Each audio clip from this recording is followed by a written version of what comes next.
Corona காலத்தில் இலவச oxygen 18,000 பெண்களுக்கு இலவச தொழில் மற்றும் கணினி பயிற்சி. இப்பொழுது ஆதரவற்ற முதியோருக்கு இலவச இல்லம். வடசென்னையில் மனிதநேய சேவையின் புதிய அத்தியாயத்தை தொடங்கியுள்ளது கடமை அறக்கட்டளை. கொரோனா பெருந்தொற்று காலத்தில் ஆட்டோ மூலம் உயிர்காக்கும் இலவச ஆக்சிஜன் சேவையை வழங்கி ஆயிரக்கணக்கானோரின் பாராட்டை பெற்ற கடமை அறக்கட்டளை தற்போது வடசென்னையில் ஆதரவற்ற முதியோருக்காக இலவச முதியோர் இல்லத்தை தொடங்கியுள்ளது. சென்னை மணலியில் அமைக்கப்பட்டுள்ள கடமை சரணாலயம் என்ற இலவச முதியோர் இல்லத்தின் திறப்பு விழா இன்று நடைபெற்றது. மாதவரம் தொகுதி சட்டமன்ற உறுப்பினர் ML விஜய் பிரபு தலைமை விருந்தினராக கலந்து கொண்டு முதியோர் இல்லத்தை திறந்து வைத்தார். இந்த நிகழ்ச்சியில் காவல்துறை அதிகாரிகள், சமூக ஆர்வலர்கள், தொழிலதிபர்கள், மனித உரிமை செயல்பாட்டாளர்கள், ரோட்டரி சங்க நிர்வாகிகள் உள்ளிட்ட பல்வேறு துறைகளை சேர்ந்த முக்கிய பிரமுகர்கள் சிறப்பு விருந்தினர்களாக கலந்து கொண்டு வாழ்த்துக்களை தெரிவித்தனர்.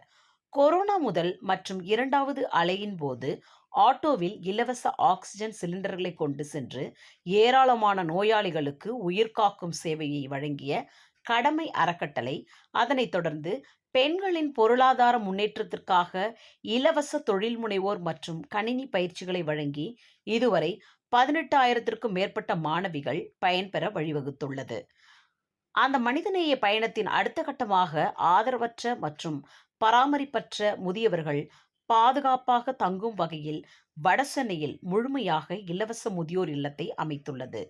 உணவு, தங்குமிடம், மருத்துவ பராமரிப்பு உள்ளிட்ட அனைத்து அடிப்படை வசதிகளும் இங்கு இலவசமாக வழங்கப்பட உள்ளதாக அறக்கட்டளை நிர்வாகிகள் தெரிவித்தனர். கொரோனா காலத்தில் உயிர்களை காத்த கரங்கள் இன்று ஆதரவற்ற முதியோரின் வாழ்வையும் தாங்கும் கரங்களாக மாறியுள்ளது கடமை அறக்கட்டளை. எல்லாருக்கும் வணக்கம். இந்த முதியோர் இல்லம் திறப்புக்கு என்னை அழைச்ச கடமைகள் சரணாலயம் அந்த பவுண்டருக்கு என்னோட மனமார்ந்த நன்றியை தெரிவிச்சுக்கிறேன். இந்த நிகழ்ச்சியில் நிறைய பேரையும் வந்திருக்காங்க போல, லிஸ்ட் ரொம்ப பெருசாக போகுது. எல்லாருக்கும் என்னோட மனமார்ந்த வாழ்த்துக்கள். நம்ம பெரியவங்கன்றது எப்போ தெரியும் அப்படின்னா 4 பேருக்கு கொடுத்து உதவும் போது தான்.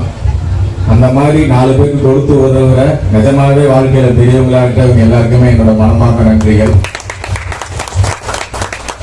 குறிப்பா சொல்லணும்னா இந்த நிகழ்ச்சிக்கு வந்திருக்கிற என்னோட அன்பன் SK மகேந்திரன் XMLA.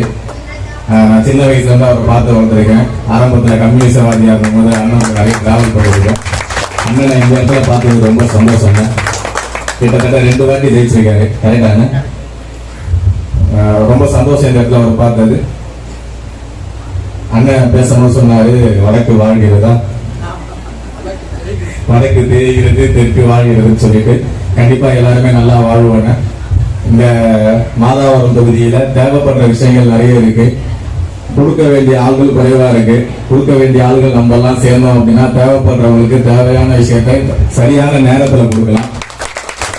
அதுக்கான ஆரம்ப கட்டமா இது இருக்கும்னு நினைக்கிறேன். அப்புறம் அண்ணன் வரும்போது சொல்லியிருக்காரு கொஞ்சம் தாமதம் ஆயிடுச்சுன்னு சொல்லிட்டு. இன்னைக்கு பாத்தீங்க அப்படின்னா மாதாவரத்தின் தேவை எங்களின் சேவைன்னு சொல்லிட்டு நம்ம ஒரு திட்டம் வச்சிருக்கோம். ஸோ அதோட அடுத்த கட்டமா பாத்தீங்கன்னா எதிர்வரும் பருவமழை காலத்தை முன்னிட்டு எங்கேயுமே தண்ணி தேங்கக்கூடாது அப்படின்னு சொல்லிட்டு இன்னைக்கு கேம்ப் ஆர்கனைஸ் பண்ணிருக்கோம். ஓவரால் ஒரு 12 இடத்துல. ஸோ அதை ஸ்டார்ட் பண்ணிட்டு அது ரிலேட்டடா கொஞ்சம் வேலைலாம் இருந்துச்சு. அதை முடிச்சு வரது கொஞ்சம் தாமதம் ஆயிடுச்சுன்னு தப்பா நினைச்சிக்காதீங்க.